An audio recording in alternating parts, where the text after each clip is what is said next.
Un saludo fraterno para todas y todos. Mi nombre es Elizabeth Rodríguez. Soy docente del programa de Ciencias Bíblicas del Instituto Bíblico Pastoral Latinoamericano de Uniminuto. En esta oportunidad nos acercaremos a la primera lectura de la liturgia propuesta por la Iglesia para hoy, Isaías capítulo 62, versículos del 1 al 5, y que corresponde a la segunda semana del tiempo ordinario. Vamos a acercarnos al texto en un primer momento. Vamos a leerlo para que podamos tenerlo pues en mente. Entonces, Isaías 62, versículos del 1 al 5. Entonces, dice de la siguiente manera: por amor de Sión no callaré, por amor de Jerusalén no descansaré hasta que su justicia despunte como la aurora y su salvación arda como una antorcha. Las naciones verán tu justicia y todos los reyes tu gloria.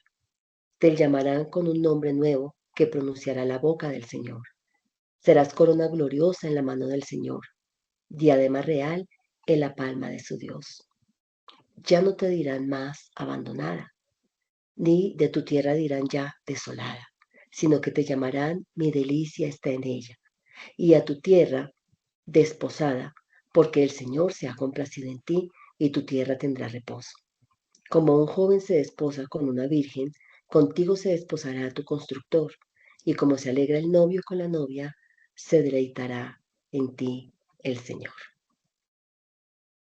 Bien, un pequeño contexto antes de entrar al pasaje bíblico como tal. Desde el capítulo 61 tenemos que decir que el profeta ha venido hablando de una restauración que va a suceder en la patria de Israel y que se abre hacia el futuro. En esa restauración, pues es preciso que triunfe la justicia en las relaciones sociales internamente. O sea, es importante que la justicia social se establezca al interior del país.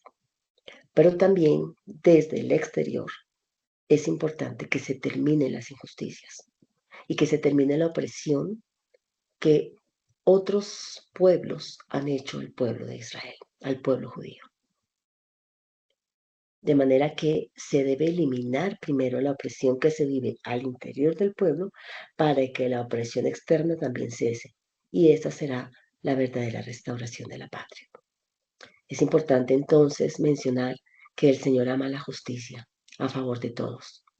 Si su pueblo no establece la justicia, el Señor le exige conversión. El profeta denuncia el pecado, pero de igual manera lo hace con aquellos que no son su pueblo.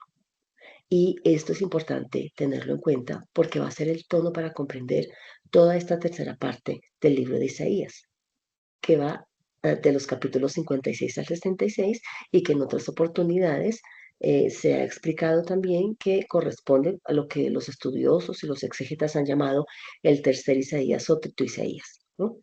Entonces, este capítulo 62 está dentro de toda esta parte. Entonces, tenemos ante nosotros, en este texto que acabamos de leer, tenemos una imagen muy conocida de la ciudad como esposa del Señor.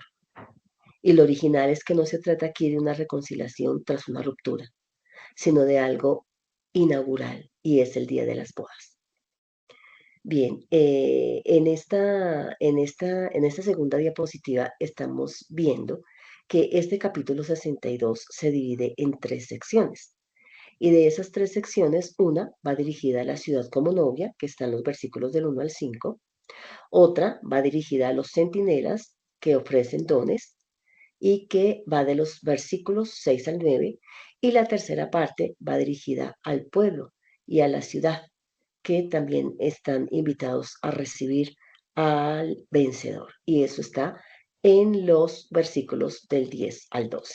Bien, volvamos nuevamente a tener el texto acá, porque entonces, si me devuelvo un momentico, nuestro texto de hoy está en esta primera parte, que son los versículos del 1 al 5, que va dirigida a la ciudad como una novia. Entonces, aquí tenemos la ciudad como una novia. Nuevamente estoy pues mostrando aquí el texto para recordar que es la primera parte del capítulo 62.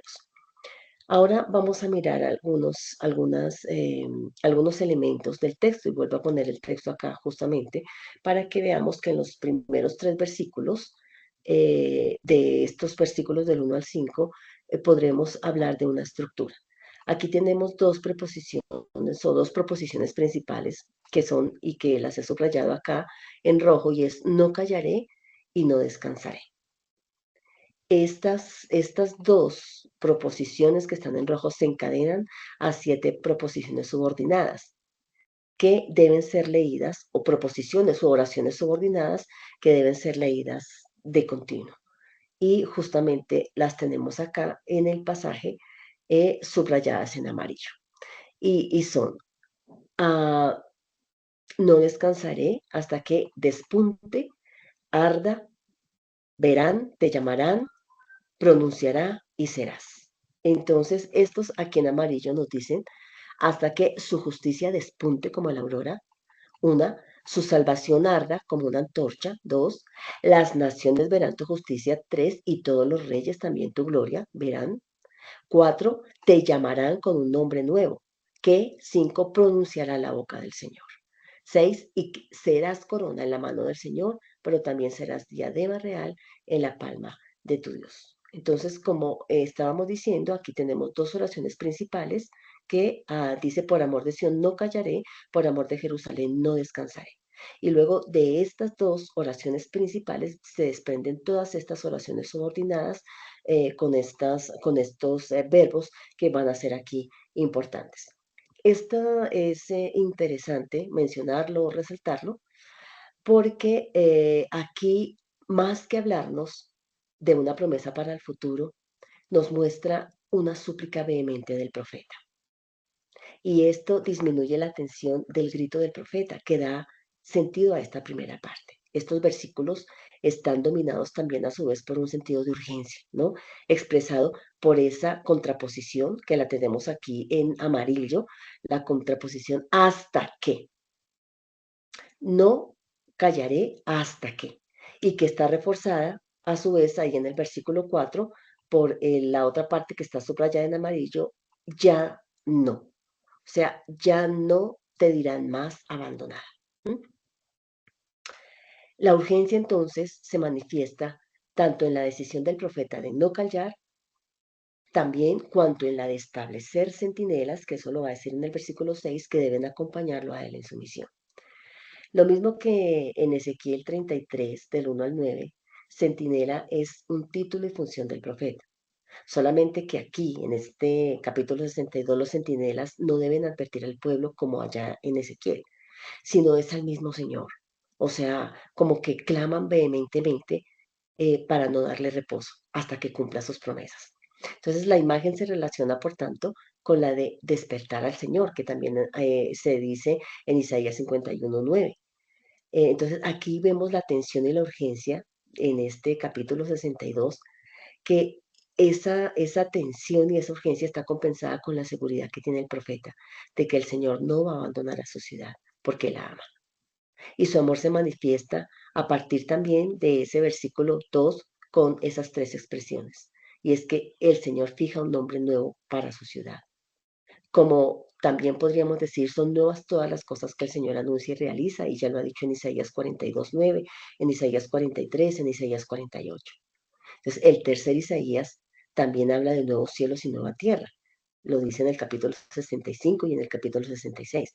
De manera que el nombre nuevo de Jerusalén manifiesta la esperanza del profeta de que la ciudad será parte de esa nueva creación anunciada. La ciudad, aquí en el texto, es descrita como corona y diadema, términos también que hacen pensar en los muros de la ciudad, como lo dice Isaías 28. Entonces, estrechamente unida al Señor, esa corona se encuentra en su palma. La corona de que se habla aquí no es la de la esposa, la de la novia, sino que tiene un sentido de corona real de David. Es el símbolo de honor y del poder. La diadema o la tiara, el otro término usado por el hebreo en Isaías 62:3, es un signo de autoridad, no un adorno como tal de la esposa. En Isaías 62:5 que debería leerse con el texto hebreo, te desposan tus constructores. El plural nos lleva o nos mueve la atención a la imagen matrimonial incipiente de la imagen de la reconstrucción y repoblación de la ciudad. Recordemos que, según los estudiosos, el tercer Isaías estaría contextualmente, históricamente, nos estaría ubicando en el posexilio. Entonces, la imagen del matrimonio en este versículo acentúa ese aspecto de la alegría del encuentro. El Señor se alegra por su ciudad, como se alegra el esposo por la presencia de la esposa. Entonces resuena aquí por contraste también la expresión de Jeremías, donde la desaparición de la alegría de la voz del esposo y del canto de la esposa son el signo de la desolación de las ciudades de Judá. Pero Isaías 62, a diferencia de ese Isaías 54, no es un cántico que celebra las bodas del Señor con su ciudad, sino en primer lugar el cántico de esperanza del profeta por su ciudad, esperanza que se manifiesta en una incansable intercesión ante el Señor, como decíamos en los tres primeros versículos. En el punto culminante de la composición, que ya es más adelante, en el versículo 7b, el profeta retoma el hasta qué del comienzo, que lo vemos aquí en el primer versículo, y expresa su esperanza de que el Señor haga de su ciudad la admiración de toda la tierra. La idea de admiración referida a una persona o algún objeto es también la que se atribuye a los que participan en la gloria del Señor y se alegran de ella. Es el amanecer de un día de boda. El rey ha ido a defender los derechos o la justicia de la ciudad y vuelve victorioso y salvador. Terminados los festejos de la boda, comienza el gozo nuevo del esposo con su esposa. Este bello texto, este bello canto de Isaías se ilumina también con el Evangelio de hoy, que está en Juan capítulo 2, versículos del 1 al 11, y que corresponde a la narrativa de las bodas de Caná, donde Jesús muestra su gloria. De manera que en Juan, en la lectura, ha llegado el novio, ha llegado el momento del cumplimiento de esas promesas descritas acá en este pasaje de Isaías. Ha llegado el novio para desposarse con la novia, que es su pueblo, y para cumplir esas promesas.